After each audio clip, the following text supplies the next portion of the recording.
Alright, today, talking through triangle congruence. Woo! Two brand new theorems, side, side, side, side angle, side. Before we even get rolling, two really important key points. First off, to prove that triangles are congruent, you need three pieces of info.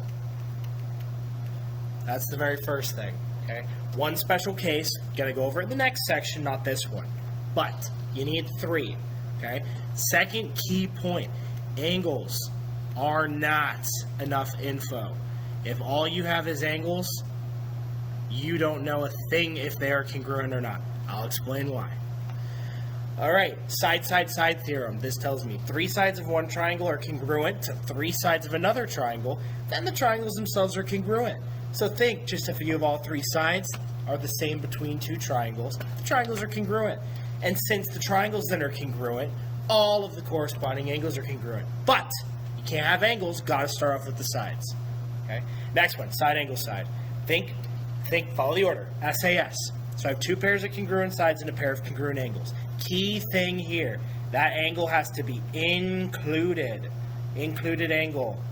Included angle. What does it mean to be included? Well, if I draw some triangle like this, and I'm marking up, I don't know, let's say this side and this side. So let's see, I'm talking about this one. The included angle would be this angle right here. It is the angle that is in between the two sides. It's basically where the two sides intersect. Okay? That is the angle that has to be congruent. If it is any of the other ones, aka one of the other two, doesn't work. Alright?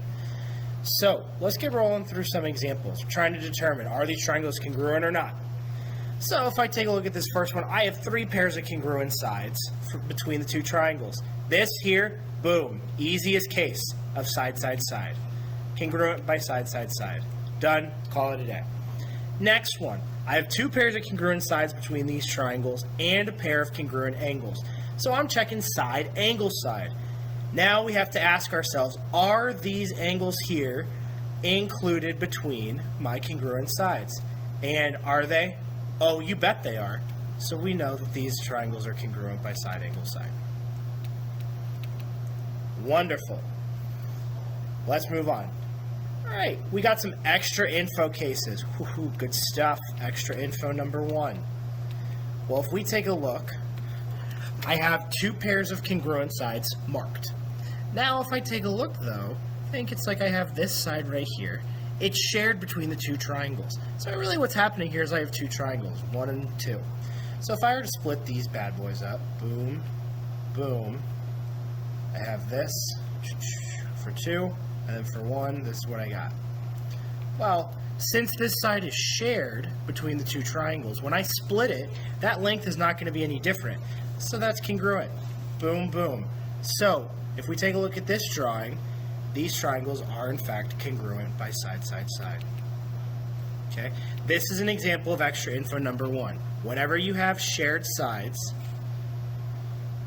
they are congruent to each other. Okay? Second extra info case right here. If I take a look at these two triangles, all that I have marked are two pairs of congruent sides. Okay, great. Well, two pairs of congruent sides, well, you're like, well, Mr. Budzik, based off of what you just said, that's not enough information. Hint, you have enough. Okay? Look at these two angles here. Boom, boom. Those angles are vertical to each other. And what do we know about vertical angles? Congruent. So if I split these up, boom, boom, boom, boom, boom, and then do some of this action. Yep, draw another one. Boom, boom, boom, boom, boom, angle. These angles are, or these triangles, congruent by side, angle, side. Okay, so there's your extra info case number two. Whenever you have vertical angles, they're also congruent. Okay, so again, there's two extra pieces of information. They don't have to be marked congruent, but you know that they're congruent given the diagram. All right, I got 4 for you. Go ahead, pause the video, figure it out. All right, welcome back. Let's see how you did.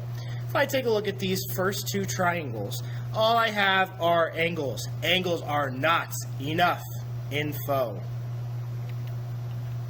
We need to know something about the sides. The sizes of the triangles could be totally different. That is why angles are not enough information. Next one, I got two pairs of congruent sides, but I got, vertical angles there. And we know vertical angles are congruent, so these triangles would be congruent by side angle side. Love it. Next one, I have one pair of congruent sides, another pair of congruent vertical angles. Well, I have a pair of sides and a pair of angles. I need 3 pieces of info. That's not going to cut it. Not enough info. All right, last one.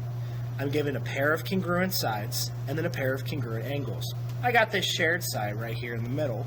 So boom, let's mark that congruent. So let's split these up. Boom, boom, boom. And then, that's not going to work. There we go. Let's do this. Wonderful. Okay, boom, boom, boom, boom. So we're checking side angle side. Well, if I were to call these triangles 1 and 2, in triangle 1, the angle is not included between my pair of congruent sides. Since that's the case, we have that this is not enough info. Okay? Even though the angle is included in triangle 2, got to be included in both sides. So just having one doesn't cut it. All right, let's find now think little missing puzzle pieces. So we're trying to figure out what other piece of information we need to prove that these triangles are congruent by this theorem. Okay, great. This is where knowing the criteria comes in. So if I look at this first one, side angle side, I need 2 pairs of congruent sides and a pair of included congruent angles. So if I look, I have a pair of sides, I got a pair of angles. Great. So I have HG and ST are congruent, and then T and H are congruent. Well, I need the side that is going to include angle H and angle T. And which one is that? In this first triangle, HI, in the second triangle, UT. That's my missing piece of information. HI has to be congruent to TU. That's what we need for side angle side to be satisfied. Next one, side, side, side. 3 pairs of congruent sides. Well, the ones that are missing, AC would need to be congruent to SU. Great. Next, side, side, side again. I have these marked congruent sides, and then I got this shared side. So we are missing EF in triangle 1, and then we are missing DK in triangle 2.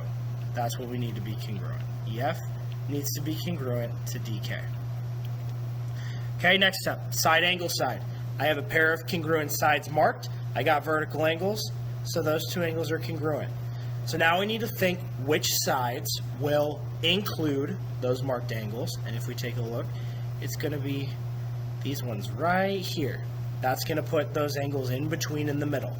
So I need ST to be congruent to TX. Okay, I got 2 for you. Last 2. Pause it, figure them out. All right, let's see what you got. Side, side, side. I have AY is congruent to AB, and then a shared side, so AC is congruent to each other between these 2 triangles. So I need YC to be congruent to CB. Great. Last up, side angle side. 2 pairs of congruent sides, got those. I need angles. I need this angle to be included in between the 2 pairs of congruent sides. So if we take a look in that first triangle, triangle YWX, angle X is the angle that's in between there. And then in triangle LNM, angle M is what is in between there. That's what we need. Missing piece of the puzzle. Boom. There it is.